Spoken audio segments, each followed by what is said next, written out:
CNN Student News is 10 minutes of commercial-free current events. I'm Carl Azus. We start today in Tikrit. It's a city in northern central Iraq. It's the birthplace of former Iraqi dictator Saddam Hussein, who was killed in the Iraq War.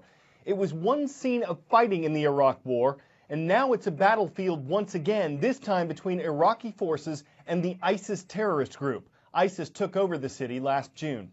The Iraqi army and militiamen are fighting to take it back. They've failed to recapture it several times before. This new assault is important for several reasons. For one, these troops were trained by U.S. and other coalition forces. This battle could indicate whether that training made a difference. It's expected to last a while. If it succeeds, it could show that recapturing Mosul, a much larger city controlled by ISIS, is possible. If it fails, it could spell disaster for the Iraqi capital of Baghdad and the fight against ISIS in Iraq. Mosul, Erbil, Fallujah, Raqqa. These are names we hear every day as the world focuses on the battle against ISIS, the key cities, the key battlefields. But just why are they the key battlefields? Why do they matter so much? Let's start with Mosul, the jewel in ISIS' crown in northern Iraq, a symbolically important city and one that is now the second largest in Iraq.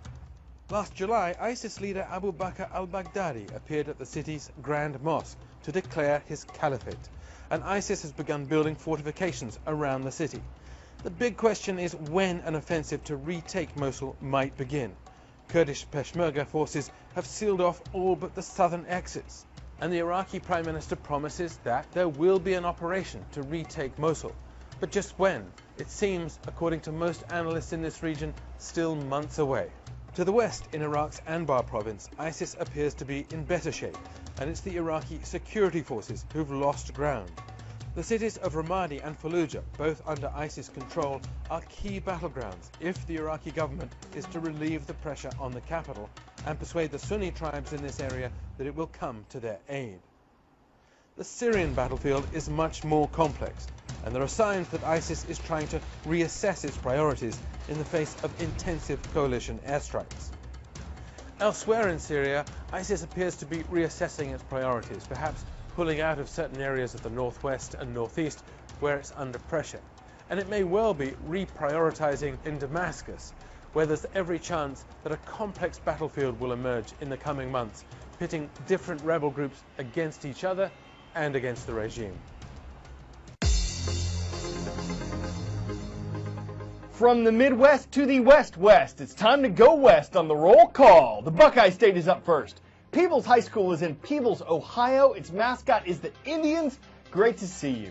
Clearwater Orchard Middle School is in the Cornhusker State. It's the home of the Cyclones. They're watching in Orchard, Nebraska. And in the Golden State, the city of Stockton, California, it's where we found the Cougars of Weston Ranch High School. Sublimator water carryover. That's what NASA says pushed water into an astronaut's helmet during a spacewalk Sunday. Water in the suit's cooling component can condense after a spacewalk. The astronaut said it's a known issue he wasn't concerned about. It also wasn't a lot of water, an estimated 15 milliliters. It appeared at the end of a mission to work on the International Space Station's robotic arm and to do some maintenance. This issue has come up before. In July 2013, more than a liter backed up in another astronaut's spacesuit. That was dangerous, though he survived. Since then, NASA made some changes to the suits, adding an absorption pad that seemed to do its job Sunday. The spacesuits that astronauts use are 35 years old, but NASA says space station managers are still highly confident in them. Steve Fawcett was a successful American businessman. He made millions as a broker, but his records made him famous. First trip alone around the world in a hot air balloon. Fastest trip around the world in a sailboat. Fawcett set about 100 records in sailing and aviation. Most have since been broken, but his name remains alongside those of the world's great adventurers.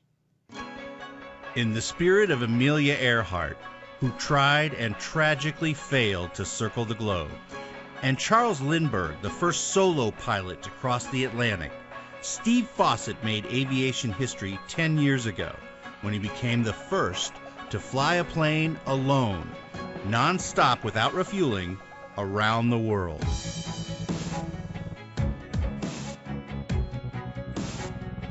The voyage covered nearly 23,000 miles in 67 hours. A big reason for Fawcett's success was this incredible airplane. The single jet engine Virgin Atlantic Global Flyer was made of extremely lightweight carbon fiber material, and it lugged so much fuel that the crew called it the flying gas tank. The Global Flyer stayed high in the jet stream to dodge bad weather. For more than 2 days straight, Fawcett was cooped up in a 3-foot wide, 7-foot long cockpit, surviving on milkshakes. He soared from Salina, Kansas, over Canada, the Atlantic, Africa, the Middle East, Asia, and the Pacific, and on March 3rd, Fawcett made it full circle, back to Kansas. Sadly, Fawcett died in 2007 after his plane crashed in a remote part of California. Investigators blamed strong winds. But the Global Flyer mission remains a big part of Fawcett's legacy, and no one's done it since. You've seen the Goodyear blimp, you've heard commercials for Firestone or BF Goodrich, but on cars like these, you won't find anything made by the world's largest manufacturer of tires. You would find that on Legos, as in Legos. The toy company makes the most tires per year, more than 381 million, though you wouldn't want to drive on them in anything like you'd see here. Now that's random. All right, this next report's kind of trashy. According to the U.S. Environmental Protection Agency, Americans each generate more than 4 pounds of trash every day. In a year, that adds up to 250 million tons of trash total for the U.S. But not all of it is landfill. Of those 250 million tons, we recycle a little more than a third of it. It works out to about 87 million tons. How is our recycling sorted, and where exactly does it wind up? My job is to pull out anything that's not plastic and or bigger than 12 inches. Easy enough, right? Something's smelly. Somebody's like potty. Oh my god. It's like a big giant chunk of metal. And they threw away like all that siding. We'll be real. This is the most focused I've ever had to be on a job in my life. It's like a stereo. Look at that.